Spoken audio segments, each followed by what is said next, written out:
La segunda aspecto que quería mostrarles del paper es cómo analizan las complementariedades, ¿ya?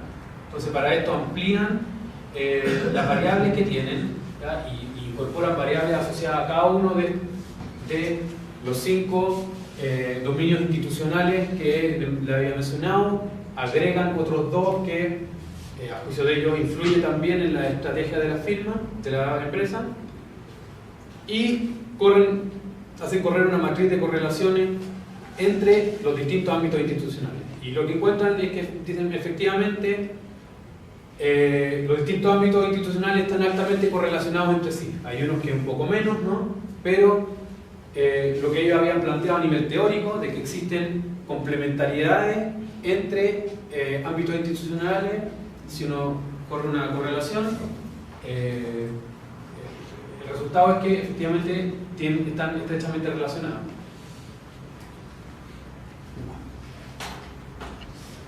Y bueno, esa es una primera parte de cómo demuestran las complementariedades. La segunda parte es que dicen, bueno, vamos a hacer una regresión y vamos a analizar, en este caso, el impacto de distintos de estos ámbitos institucionales, el impacto en el crecimiento económico, ¿no? Y lo que hacen es incorporar en los ámbitos institucionales primero individuales, solos, y luego ingresarlo como un término de relación, ¿ya? El término de interacción entre 2 ámbitos institucionales. Entonces, bueno, estas columnas son distintas formas de estimar el modelo y además lo hacen para 2 periodos distintos, que son las típicas variables de control, y lo interesante o lo importante de fijarse aquí es que utilizan nuevamente las 2 variables que son relaciones laborales o relaciones industriales y gobierno corporativo. Entonces tienen, si se fijan, la variable de relaciones laborales, ¿no es cierto?, tiene un efecto significativo y negativo en el crecimiento económico. Es decir, que a medida que son más coordinadas, esto es lo que encuentran ahí, a medida que son más coordinadas las relaciones laborales, tiene un impacto más negativo en el crecimiento económico. Esto lo encuentro también con menos significación para el segundo periodo.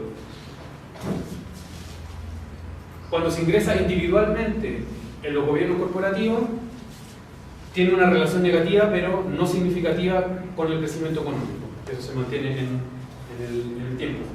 Y lo interesante, cuando ingresan el término de interacción conjunto, el efecto conjunto que relaciones laborales y gobiernos corporativos generan en el crecimiento económico, el resultado es que cambia completamente el signo de la correlación y es significativo. Es decir, que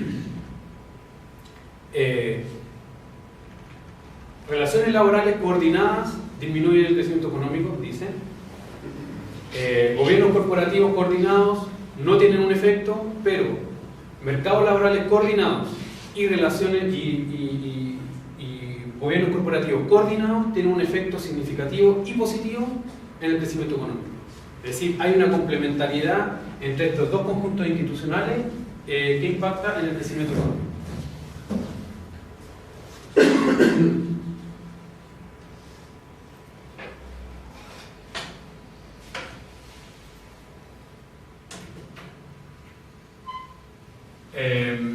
Bueno, ese es un paper. El otro paper que me parecía interesante mostrarle es sí.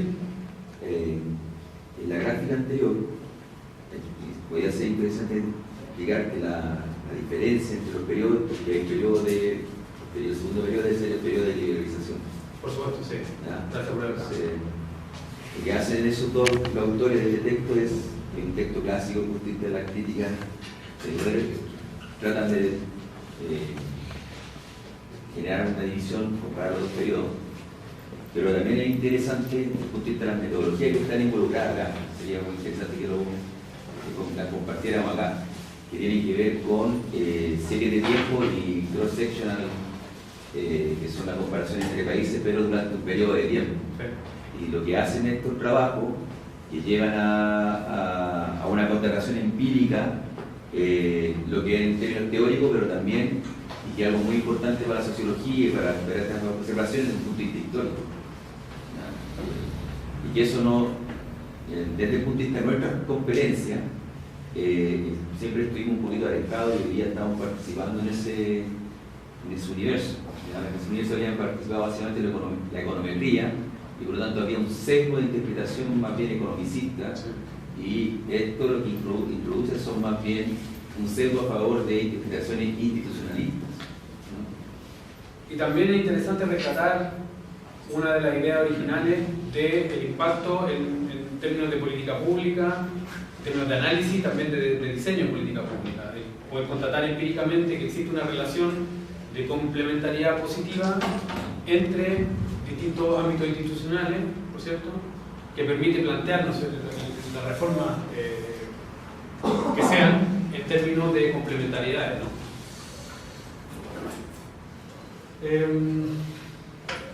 El otro paper que quería que mostrarles es el de Schneider y Paunescu, que tiene relación con el vínculo entre las variedades y el patrón de especialización o la estructura económica de los países.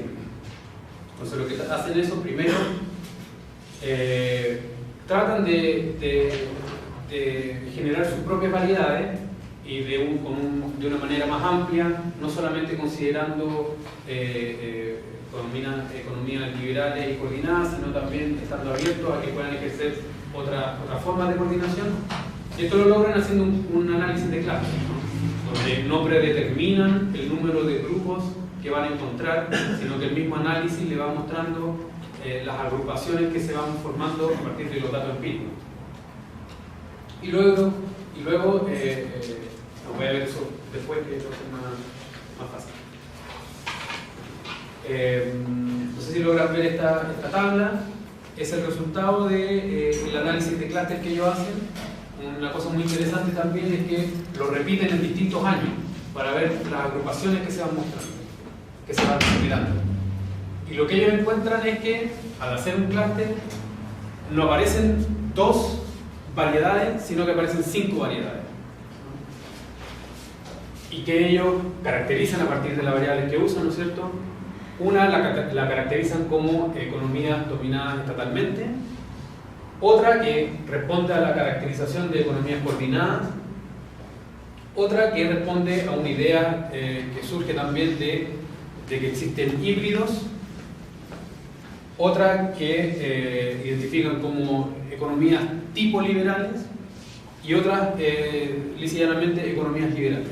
¿Ya? Entonces, una cosa interesante de cómo plantean el análisis, que además de ser clúster lo repiten en varios años, es que se puede ver también lo que planteas tú, Rodrigo, los procesos de liberalización en el tiempo, ¿no? Como, por ejemplo, el grupo de economías coordinadas va lentamente poblando el grupo de economías híbridas, es decir, van adoptando elementos liberales en el tiempo y lentamente van poblando el grupo de economías que tienen una mayoría de arreglos liberales y a su vez, no se alcanza a notar, las economías liberales, ¿no? Por lo tanto, las agrupaciones de variedades de capitalismo van cambiando en el tiempo.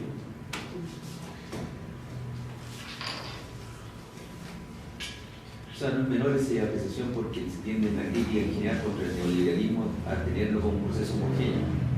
Y en realidad es un proceso altamente cambiante. Es un proceso cambiante y que tiene distintas facetas. Bueno, entonces los autores lo primero que hacen es hacer sus propias agrupaciones y después lo que van a hacer es ver el efecto que tienen estas agrupaciones en la estructura económica, ¿ya? En los patrones de innovación y de tecnología de la estructura económica. Entonces lo que hacen nuevamente es hacer una correlación entre el tipo, la variedad y en este caso la proporción de exportaciones de alta tecnología. Acá está la definición de alta tecnología. Esta es una hipótesis que tenía variedades de capitalismo, de que el conjunto de instituciones en las economías liberales, estamos hablando de Estados Unidos, ¿no? Lo que producía eran patrones de innovación radicales, ¿ya? Por una serie de efectos de los mercados financieros, de la flexibilidad de la relación laboral, etc. Y eran países que se tienden a concentrar en sectores económicos que presentan estos patrones de innovaciones radicales, como farmacéuticos, industria electrónica y eléctrica, etc.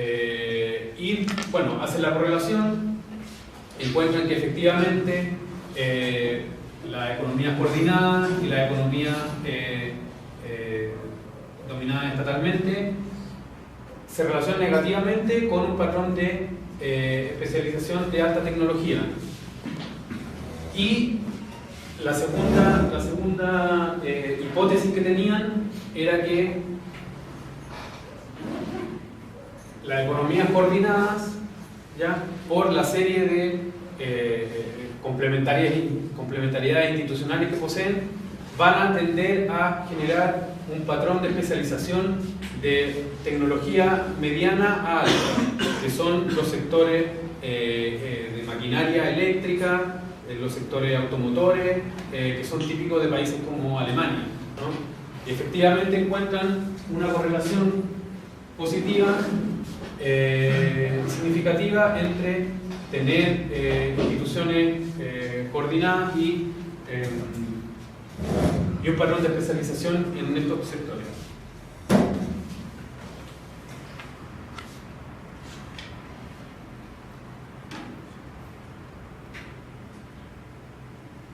Y el tercer paper que quería mostrarles como forma de cómo investigar estas cosas es uno de Uwe Becker, que trata también de incorporar la economía periférica, en este caso los llamados BRICS, a entender las variedades y a entender el cambio. Y aquí intenta hacer un poco lo que estábamos conversando anteriormente, de una diferencia entre el tipo ideal y las economías reales. Y él trata de decir, bueno, uno puede establecer que existen tipos ideales como la economía liberales o la economía coordinada, pero los países en realidad tienen aspectos liberales, aspectos coordinados. Lo importante es mapear cuánto de liberal o cuánto de coordinado tiene un país y cómo esto va cambiando en el tiempo, ¿no? Y esto es exactamente lo que permite dar una idea del cambio institucional en el tiempo y los procesos de liberalización o no. Entonces, nuevamente, trata de establecer variedades, agarra un indicador o una variable para asociar a cada variedad de capitalismo, él identifica 5 variedades de capitalismo y un indicador para cada una, y atribuye a los países un peso en cada uno de estos indicadores, en cada una de estas variedades. Y para analizar el cambio hace un mapa en 2 momentos distintos del tiempo. Esto es más fácil, es muy interesante porque es fácil de verlo gráficamente. Entonces, por ejemplo, aquí analiza el cambio, la variedad y el cambio en 2 países que son China e India. China es la línea continua y India es la línea punteada, ¿no? Y además lo mapea en 2 momentos en el tiempo, el año 98, que es la línea gorda, y el año 2008, que es la línea delgada.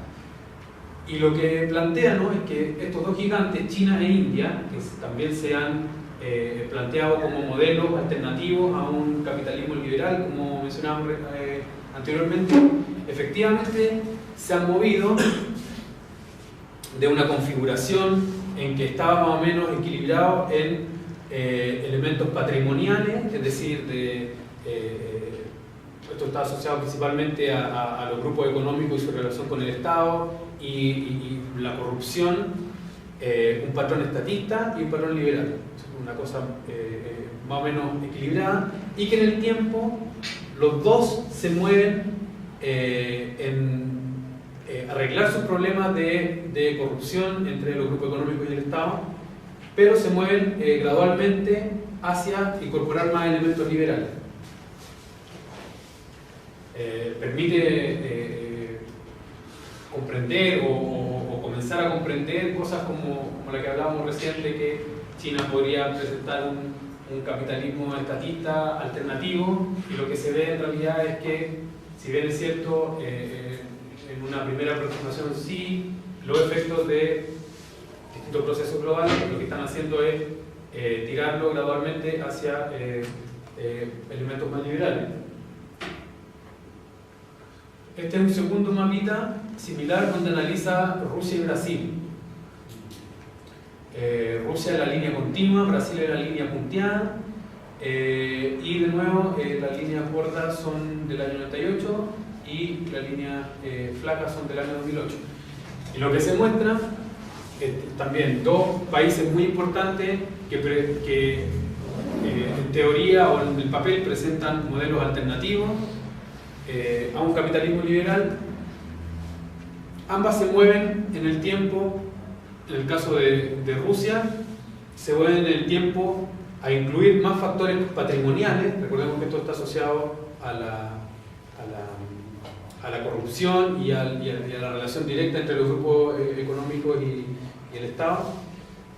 Mientras que Brasil, que es la línea punteada, la otra línea punteada de la que está abajo, se mueve progresivamente hacia incorporar más elementos corporativistas, es decir, de negociación entre los actores, y progresivamente se aleja de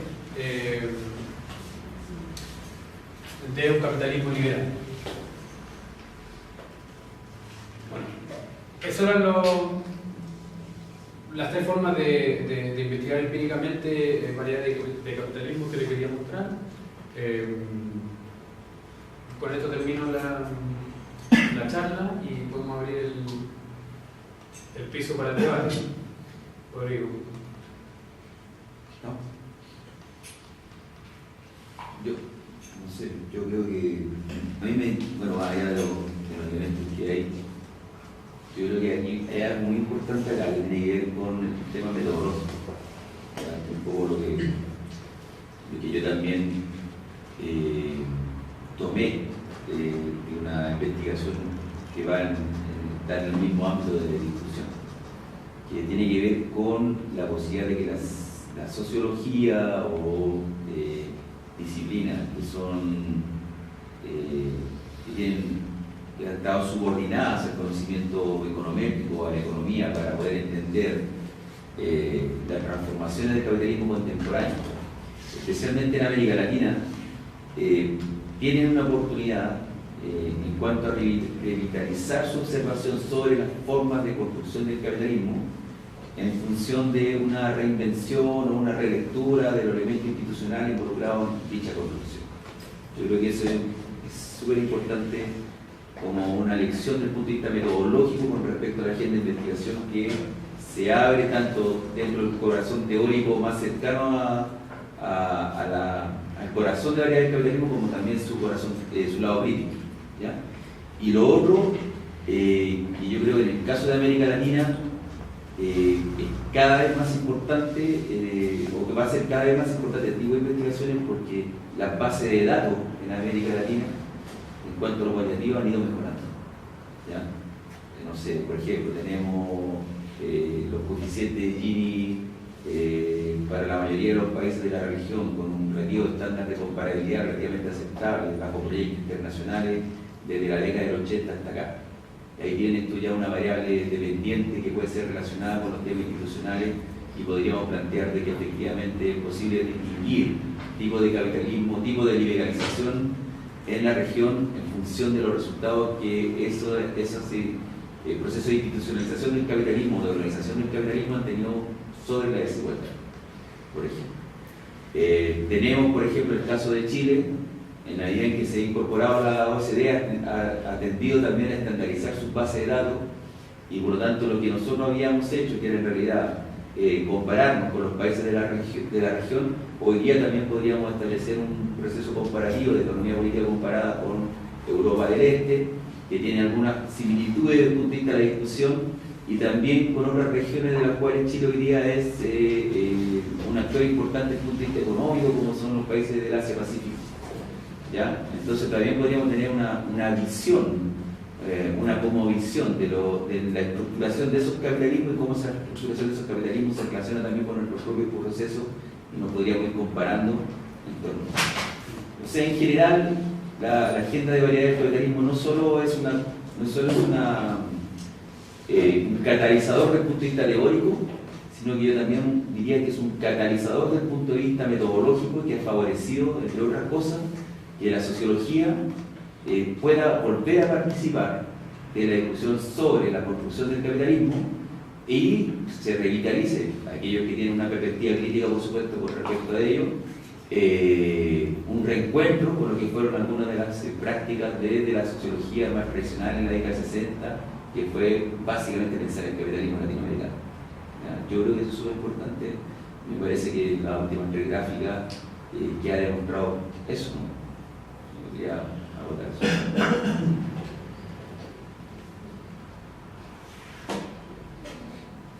No sé si alguien tiene alguna... Un tema nuevo que Sí. Yo pensaba en los estudios que mostraste, ¿cuál es la temporalidad? ¿Cuántos años se comparan? Bueno, depende. En el primero ellos tomaban un conjunto, un periodo, tomaban hasta el año 85 creo, y luego del 85 al 97. En realidad lo que estaba pensando es si la variable temporal permite tener ciertas conclusiones o marcar tendencia. Pienso que es un periodo muy acotado. Perfecto. Es que, bueno, ahí está un poquito lo que decía Rodrigo, ¿no? Siempre hay un problema de la disponibilidad de datos y datos confiables para poder analizar ciertos procesos. Y ahí también está la elección metodológica entre usar datos cuantitativos o hacer una caracterización más de tipo histórica, cualitativa, ¿no? de la emergencia de estos procesos. Y lo otro que te iba a preguntar es sobre los constructos que se analizan, que siempre están en función de la eficacia del capitalismo. Y entonces pensaba, no sé, si tú crees que es necesario incorporar otras variables sociales. ¿En qué sentido dices tú? O sea, por lo que entendí es que todo está en función de la lógica del capitalismo, ¿cierto? Si es eficiente o ineficiente, si es bueno o malo, si las relaciones, si la complementariedad en un sentido o en otro hace que el sistema sea más eficiente. Pero podemos incorporar una lógica más social. Como hace el PNUD, Bueno, por supuesto. Quizás el término eficiente es un poco lleva mal entendido, en el sentido que se quiere plantear claro, exitoso desde el punto de vista económico, pero recordemos que una de las cosas por las que empecé es que la idea original de esta agenda de investigación era poder encontrar aquel modelo alternativo al interior del capitalismo.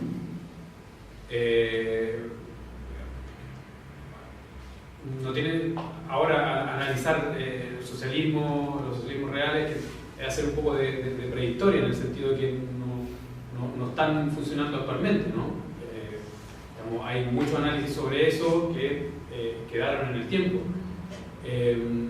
La idea, por lo menos, de esta agenda de investigación es encontrar una forma del capitalismo contemporáneo que sea más amable precisamente en términos sociales. Recuerda que mencioné que es exitosa desde el punto de vista económico, pero también tiene buenos resultados sociales, buenos resultados en términos de empleo, desigualdad, etc. La idea es precisamente entender si países, incluso cuando uno se mete en las discusiones de política pública, la idea es poder entender y poder tener a mano ciertos datos de si países como Alemania o Suecia o Austria o Dinamarca son realmente modelos de capitalismo viables, ¿no? Que de repente, por ejemplo, en la misma discusión en Chile es difícil de insertar porque se dice, no, pero es que en muchos estados lo que hace es que la empresa privada no quiere invertir y por lo tanto eso puede ser muy lindo, pero en la práctica eso no va a llevar a un buen resultado en términos de crecimiento económico y finalmente de que uno pueda redistribuir, ¿no?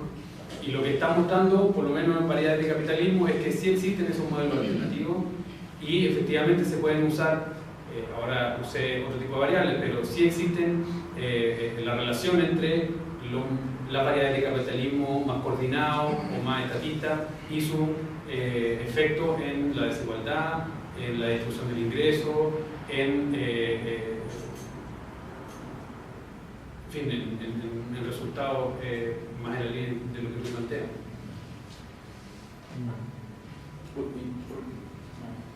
Sí. La verdad me quedé muy contento con el constructo de capitalismo cooperativo, principalmente porque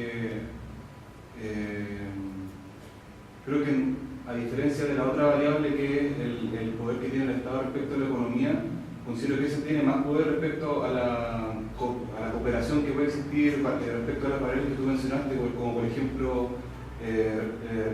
específicamente en cuanto a lo que son las relaciones laborales, el tema de los salarios y todo eso.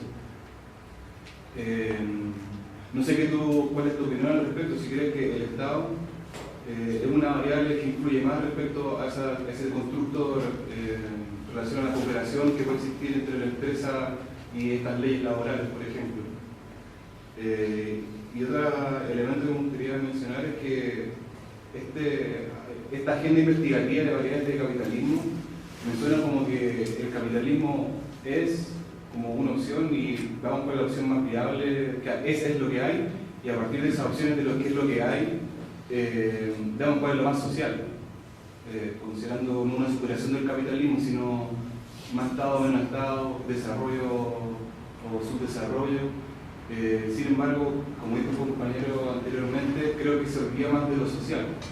Es decir, estas variables como que tienden más a la cuantificación, y más crecimiento, más desarrollo necesariamente significa mejor calidad de vida para las personas. Creo que ese es el gran problema que existe actualmente con esas defensas de lo que es el capitalismo, el desarrollo del capitalismo en sí. Sí, dos cosas sobre lo último. Volver a recalcar que efectivamente no creo yo que haya un olvidarse de lo social. O sea, lo que plantea es que efectivamente, empíricamente en el capitalismo contemporáneo hay determinadas formas de organización del capitalismo que tienen un correlato en desigualdades extremas y extremas concentraciones del ingreso, y hay otras formas de organización del capitalismo que tienen un correlato en sociedades donde hay mayor cohesión social, donde los trabajadores tienen más poder de decisión al interior de la empresa, más poder de negociación colectiva, y que tiene un correlato en un mayor bienestar de la población. O sea, a eso es lo que apunta la agenda. Tú tienes razón en parte en decir es una agenda que se plantea al interior del capitalismo y no ve alternativas. Pero, nuevamente, la discusión que ha planteado variedades de capitalismo permite empezar a pensar esas cosas.